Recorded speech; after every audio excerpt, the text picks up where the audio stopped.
It is important for the world to note that education is the most powerful tool we can use to inspire children and young people, to transform their lives, and to empower them to be active and productive adults. It is an issue of human rights, and it is a tool in a way that can also help achieve or access other human rights like the economic rights. And therefore, it is our duty to ensure that education is accessible to all, that we offer quality education, and that we ensure we transform the lives of so many children and young people in the world. A good education system means that they have acquired the knowledge of all that has been thought and said over the centuries, so that they have a good knowledge of science, that they have read widely the literature, not just of our own country, but of other countries around the world, that they know the history of their own country, that they really do understand the geography of our world and how the world functions. Education, I think it is a basic right for each and every child for more better life. And I think education, it is a very big system, has to focus on child. We are facing a lot of challenges. I sometimes tend to think that we, the adults, focus more on teaching than on what could be interesting to the kid, which is to learn.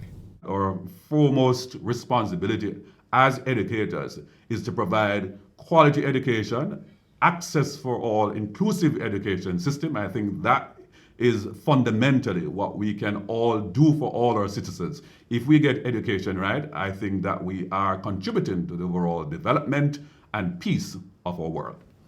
What we need actually, how to build the teachers training, teachers program all over the world. In fact, the biggest chance from my point of view, and especially what we face in Egypt, is that how to connect what is happening in the system of education and what is happening in the system of economy, and how you can make the results of or the outputs of the system of education to help in the national plans for the improvement of economy and the improvement of social sides in the society. I don't think that there is a universal recipe to fix all the challenges for education. My experience with the projects that we are implementing is that every country is different, every history is different, every society is different. The important thing from my point of view is the national ownership. Just trying to ensure that each country is really different and you have to respect all the tradition and history in every country in order really to have a very good education. And the new generation, they have a different mindset, they have a different skills using the new technology. So we need always, to listen to them, building on their, capacity and their capability, and give them the right things that's needed for the 21st century skills and jobs. I think it's important to stress on the humanistic approach and the integrative approach. That means education should be not in the profit-oriented education, just for employment and for the economy, but also for the society and social responsibility and peaceful education.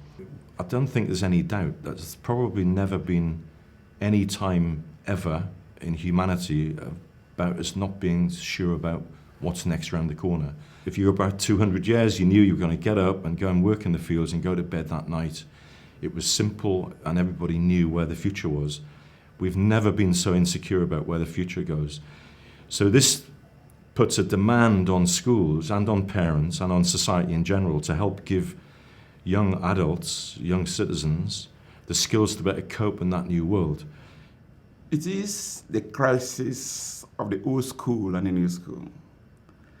The new school, the young child, rather, as I said, they're in some conspiracy of sort with technology and they want to do their own thing regardless of what you feel is their cultural antecedents. So that's where we are. If we can be able to find ourselves out of this situation where we can reconcile our thinkings of the old school and the thinkings of the new school. The old school is in charge for now, but with time, I think it will be off our hands, and the new generation will do things their own way. So generally, I would say that the main challenge is for education systems to cope with the fast changing world in terms of technology, in terms of different dimensions, and you find that you need resources, you need human resources who are knowledgeable, who are able to move forward the education agenda with view of what is going on worldwide. We have to take into account the globalization also. We have to have people who can go everywhere. We need global education who permit human beings to go everywhere and to work everywhere. Now everything is globalized in the world. For example, if we achieve something, if people in Europe achieve something in terms of education, the people in Asia can benefit as well. So globalization, I think, is something good that provides better services for the people of all the world. The cooperation of the various countries, exchange of experiences, and work together, we all should prepare the whole new generation of the world. Because nowadays, the world becoming a global village. So we should prepare the new generation to equip them to face any challenge anywhere in any country. Because 교육이란 꽃을 가꾸는 것과 같이 자기의 잠재적인 능력을 키워내는 것입니다.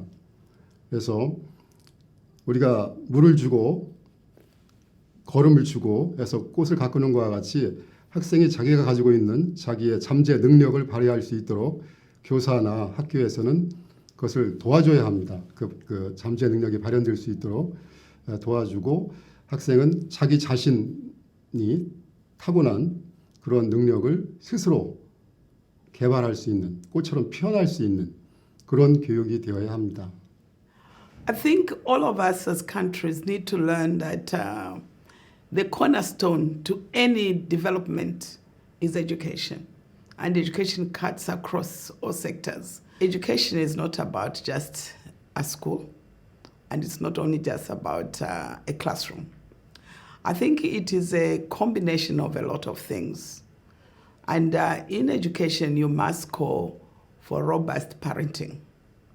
It's what the child learns at home that becomes important. I'm a firm believer in the home as the first site of education. Once you're properly loved and formed at a very early age, I think that's the foundation of childhood education. And then comes the exposure to creativity and knowledge, that you're able to experience art and music and being in the fresh air and running out in the river and going to the ocean. And I think those things, it's important in your early childhood to get a sense of responsibility, a sense of wonder, getting a sense of the joy and also the dangers of life. Stretch your horizon. That is what early childhood education must do.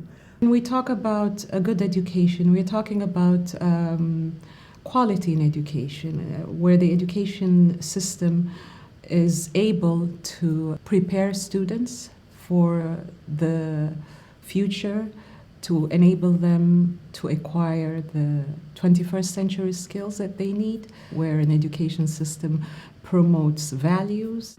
It's very important to provide these children and the students the set of skills, life skills, to continue their lives in being a good citizen. Citizenship education is important, as well as the complete skills to get the employability and being productive economically and committed socially and having values that will stay with them wherever they go in life. Providing a free public education to every student, to every child, is the only thing that's going to sustain our planet, it's going to sustain the economies around the world, that's going to give people a way out of poverty, Now, that said, what does free mean? Who funds that? It is governments, it's business, it's the wealth of a nation, of a country, whether it be natural resources, tourism, whatever the products are of that nation. The ability to take some of that money and fund a free public education for all of the students and all the children in that country is critically important. A good education is the inclusive education where children and adults and families feel that they're being included in the system. They shape the future, they think the future, they make the future. It's about changing bullets for books and changing bloodshed for computers and for empowering people where they can see beyond the staticness of life. We're going to let people know that there is a light at the end of the tunnel, that it's not always gloom and gloom, that education is empowering, education is flourishing, and education is enabling. People out there are awaiting results. So let's match deeds with words and let's create a better future.